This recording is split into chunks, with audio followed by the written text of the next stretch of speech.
拼多多又上线了一个做免费流量的工具哈。如果说你是做服饰、鞋包、美妆、食品、百货、数码家居、户外运动等等这些类目的，可以去试一下。这个工具就是多多达人推广，也就是你把产品放到里面，达人帮你去卖，帮你去推广。对于那些有好的产品但是不会做流量的人来说，是一个非常好的工具。而且最重要的是什么？它现在是免费的。那为什么拼多多它会去做这样一件事情呢？如果了解拼多多的都知道，今年拼多多一直在大力的去做一件事情，短视频。因为拼多多现在的流量其实也是遇到了瓶颈哈，所以说他希望能够去分一杯短视频的羹。但是它对于短视频的定位又和某音这些平台不一样，某音这些平台重点是内容和娱乐，拼多多的短视频在娱乐的同时，它还希望能够给平台带来 GMV， 想要卖货，好的产品就很重要。那这个多多达人推广其实就是给达人提供一个选品库，有点类似于精选联盟，现在是处于内测阶段哈，所以说只有少部分的商家是可以看到这个东西的。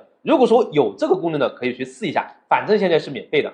但是以后我估计大概率会是像多多进宝一样收费的。目前报名的要求是5月份以后上架的新链接，商品数量是大于10，历史订单数要大于1万，不限制店铺类型，满足条件的都可以去报。那现在平台讲的是有合作6000多个达人哈，所以说数量还不是很多，但是起码也算是一点红利。我是大海，做网店不懂语，记得关注大海。